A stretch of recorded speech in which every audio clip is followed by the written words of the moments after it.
and the sorcerer's stone. And yes, I'm doing it a little bit differently. Well, who gives a fuck?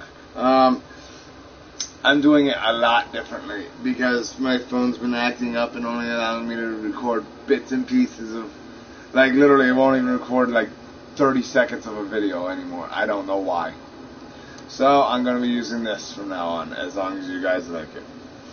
So without further ado, chapter 14. Norbert, the Norwegian Ridgeback. Quirrell, however, must have been braver than they had thought. In the weeks that followed, he did seem to be getting paler and thinner, but it didn't look as though he'd cracked yet. Every time they passed the third-floor corridor, Ron, Harry, and Hermione would press their ears to the door to check that Fluffy was still growling inside. Snape was sweeping about in his usual bad temper, which surely meant that the stone was still safe. Whenever Harry passed Quirrell these days, he gave him an encouraging sort of smile, and Ron started telling people off for laughing at Quirrell's stutter. Hermione, however, had more on her mind than the Sorcerer's Stone. She had started drawing up study schedules and color-coding all her notes. Harry and Ron wouldn't have minded, but she kept nagging them to do the same. Hermione, the exams are ages away. 10 weeks, Hermione snapped. That's not ages. That's like a second to Nicholas Flamel. But we're not 600 years old, Ron reminded her. Anyway, what are you studying for? You already know it all. What am I studying for? Are you crazy? You realize we need to pass these exams to get into the second year. They're very important. I should have started studying a month ago. I don't know what's gotten into me. Unfortunately, the teachers seemed to be thinking along the same lines as Hermione. They piled so much homework on them that the Easter's holiday weren't nearly as fun as the Christmas ones. It was hard to relax with Hermione right next to you reciting the 12 uses of dragon's blood or practicing wand movements. Moaning and yawning, Harry and Ron spent most of their free time in the library with her, trying to get through all their extra work. I'll never remember this, Ron burst out one afternoon, throwing down his quill and looking longingly out of the library window. It was the first really fine day they'd had in months. The sky was a clear forget-me-not blue, and there was a feeling in the air of summer coming. Harry, who was looking up Dittany and 1,000 magical herbs and fungi, didn't look up until he heard Ron say, "Hagrid, what are you doing in the library?" Hagrid shuffled into view, hiding something behind his back. He looked very out of place in his moleskin overcoat. "Just looking," he said in a shifty voice that got their interest at once. "And what are you lot up to?" He looked suddenly suspicious. "You're not still looking for Nicholas Flamel, are you?" "Oh, we found out who he is ages ago," said Ron impressively. "And we know what that dog's garden. It's a sorcerer's Shh! Hagrid looked around quickly to see if anyone was listening. "Don't go shouting about it. What's the matter with you?" "There are a few things we wanted to ask you, as a matter of fact," said Harry, "about what's guarding the stone apart from Fluffy." "Shh!" said Hagrid again. "Listen, come and see me later. I'm not promising I'll tell you anything, mind, but don't go rabbiting about it in here. Students aren't supposed to know. They'll think I've told you." "See you later then, Harry." "See you later then," said Harry. Hagrid shuffled off. What was he hiding behind his back?" said Hermione thoughtfully. "Do you think it has anything to do with the stone?" "I'm going to see what section he was in," said Ron, who'd had enough of working. He came back in a minute later with a pile of books in his arms and slammed them down on the table. "Dragons," he whispered. "Hagrid was looking up stuff about dragons. Look at these. Dragon species of Great Britain and Ireland, from egg to inferno, a dragon keeper's guide." Hagrid's always wanted a dragon. He told me so the first time I ever met him, said Harry. But it's against our laws, said Ron. Dragon breeding was outlawed by the Warlocks Convention of 1709. Everyone knows that. It's hard to stop muggles from noticing us if we're keeping dragons in the back garden. Anyway, you can't tame dragons. It's dangerous. You should see the burns Charlie's got off wild ones in Romania. But there aren't wild dragons in Britain, said Harry. Of course there are, said Ron. Come on, our common Welsh green and Heredian blacks. The Ministry of Magic has a job hushing them up, I can tell you. Our kind have to keep putting spells on muggles who've spotted them to make them forget. So what on earth's Hagrid up to? Said Hermione. When they knocked on the door of the gamekeeper's hut an hour later, they were surprised to see all the curtains were closed. Hagrid called, "Who is it?" before he let him in, and then shut the door quickly behind him. It was stifling hot inside. Even though it was such a warm day, there was a blazing fire in the grate. Hagrid made them tea and offered them stout sandwiches, which they refused. "So, you wanted to ask me something?" "Yes," said Harry. There was no point beating around the bush. "We were wondering if you could tell us what's guarding the Sorcerer's Stone apart from Fluffy." Hagrid frowned at him. "Of course I can't," he said. "Number one, I don't know myself. Number two, you know too much already, so I wouldn't tell you if I could. That stone's here for a good reason. It was almost stolen out of Gringotts. I suppose you've worked that out and all. Beats me how you even know about Fluffy." "Oh, come on, Hagrid. You might not want to tell us, but you do know. You know everything that goes on around here," said Hermione in a warm, flattering voice. Hagrid's beard twitched, and they could tell he was smiling. "We only wondered who had done the guarding, really," Hermione went on. "We wondered who Dumbledore had trusted enough to help him apart from you." Hagrid's chest swelled at these last words, and Harry and Ron beamed at Hermione. "Well, I don't suppose it could hurt to tell you that. Let's see, he borrowed Fluffy from me, then some of the teachers did enchantments. Professor Sprout, Professor Flitwick, Professor McGonagall, he ticked them off on his fingers, Professor Quirrell, and Dumbledore himself did something, of course. Hang on, I've forgotten someone. Oh yeah, Professor Snape." "Snape?" "Yeah, you're not so on about that, are you? Look, Snape helped protect the stone. He's not about to steal it." Harry knew Ron and Hermione were thinking the same thing as he was. If Snape had been in on protecting the stone, it must have been easy to find out how the other teachers had guarded it. He probably knew everything, except, it seemed, Quirrell's spell and how to get past Fluffy.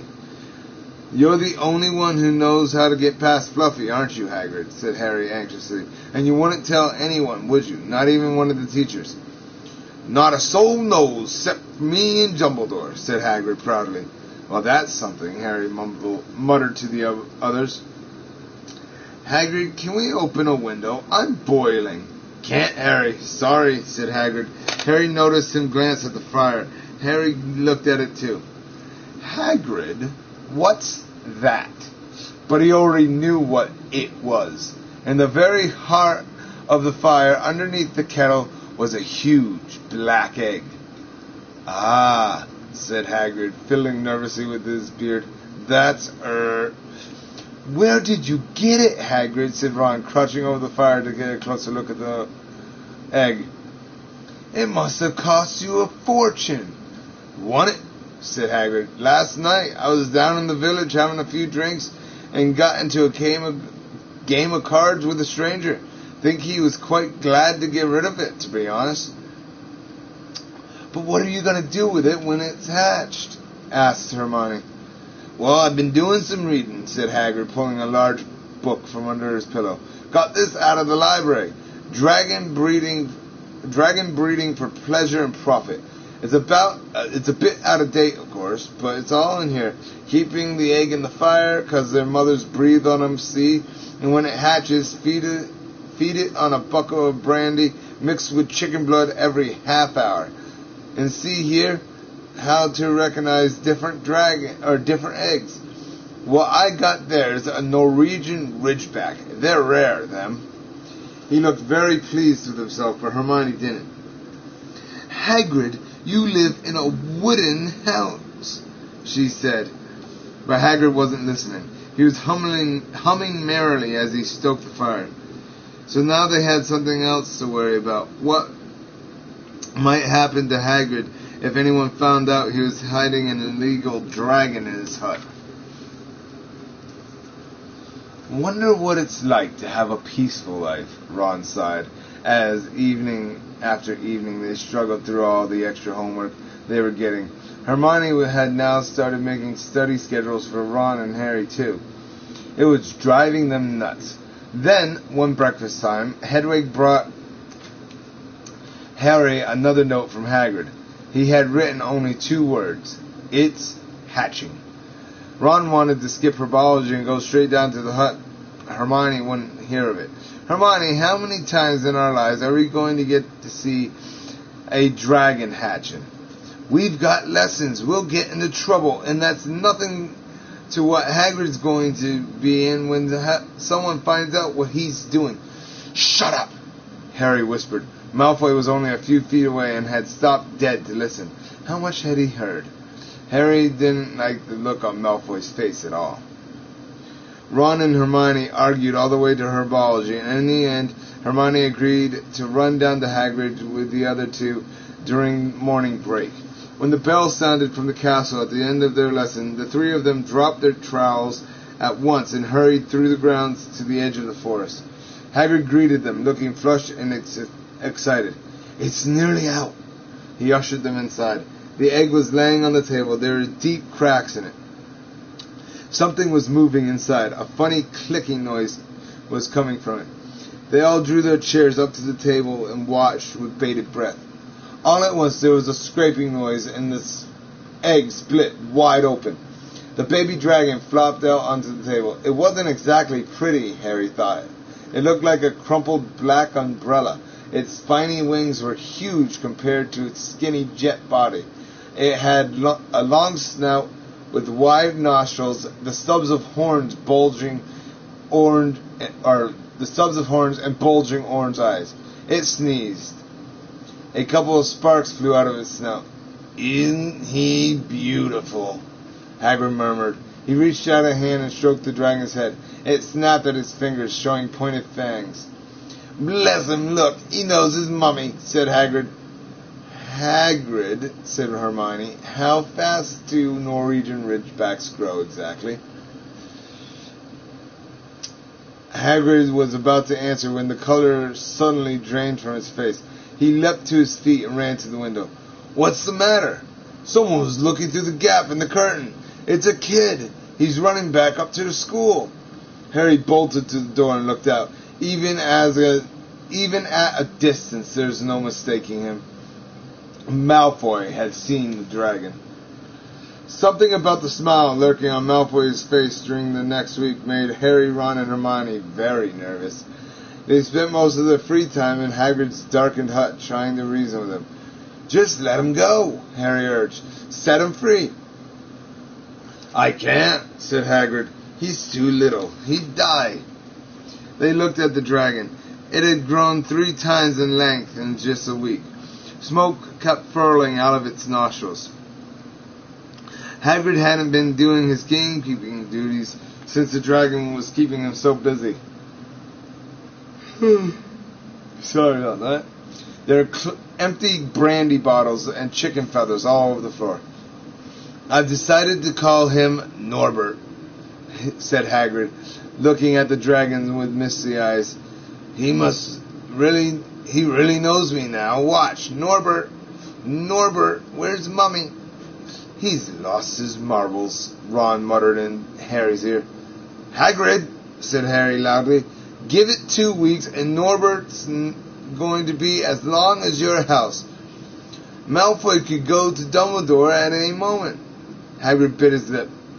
I know I can't keep him forever, but I just can't dump him. I can't. Harry suddenly turned to Ron. Charlie, he said. You're losing it too, said Ron. I'm Ron, remember? No, Charlie, your brother, Charlie, in Romania, studying dragons. We could send Norbert to him. Charlie can take care of him and put him back in the wild. Brilliant, said Ron. How about it, Hagrid? And in the end, Hagrid agreed they could send an owl to Charlie to ask him.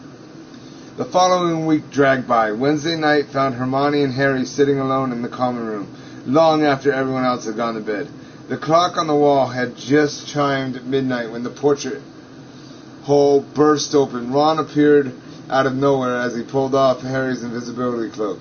He had been down at Hagrid's hut, helping him feed Norbert, who was now eating dead rats by the crate. It bit me, he said, showing them his hand, which was wrapped in a bloody handkerchief. I'm not going to be able to hold a quill for a week. I'm telling you, that dragon is the most horrible animal I've ever met. But the way Hagrid goes on about it, you'd think it was a fluffy little bunny rabbit. When it bit me, he told me off for frightening it. And when I left, he was singing a lullaby. There was a tap on the dark window. It's Hedwig, said Harry, hurrying to let her in. She'll have Charlie's answer. The three of them put their heads together to read. Dear Ron, how are you? Thanks for the letter. I'd be glad to take the Norwegian Ridgeback, but it won't be easy getting him here. I think the best thing will be to send him over with some friends of mine who are coming to visit me next week. Trouble is, they mustn't be seen carrying an illegal dragon. Could you get the Ridgeback up the tallest tower at midnight on Saturday? They can meet you there and take him away while it's still dark. Send me an answer as soon as possible. Love, Charlie. They looked at one another. We've got the invisibility cloak, said Harry. It shouldn't be too difficult. I think the cloak's big enough to cover two of us and Norbert. It was a mark of how bad the last week had been that the other two agreed with him. Anything to get rid of Norbert and Malfoy. There was a hitch. By the next morning, Ron's bitten hand had swollen to twice its usual size. He didn't know whether it was safe to go to Madame Pomfrey. Would she recognize a dragon bite? By that afternoon, though, he had no choice. The cut had turned a nasty shade of green. It looked as if Norbert's fangs were poisonous.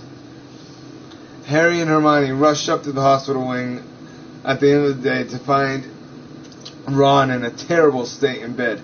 It's not just my hand, he whispered, although that feels as though it's about to fall off. Malfoy told Madame Pomfrey he wanted to borrow one of my books so he could come and have a good laugh at me. He kept threatening to tell her what really bit me. I've told her it was a dog, but I don't think she believes me. I shouldn't have hit him at the Quidditch match. That's why he's doing this. Harry and Hermione tried to calm Ron down. It'll be over at midnight on Saturday, said Hermione. But this didn't soothe Ron at all. On the contrary, he sat bolt upright and broke into a sweat. Midnight on Saturday, he said in a hoarse voice. Oh no, I just remembered. Charlie's letter was in that book Malfoy took. He's going to know we're getting rid of Norbert. Harry and Hermione didn't get a chance to answer. Madame Pomfrey came over at that moment and made them leave, saying Ron needed sleep. It's too late to change the plan now, said Harry told Hermione.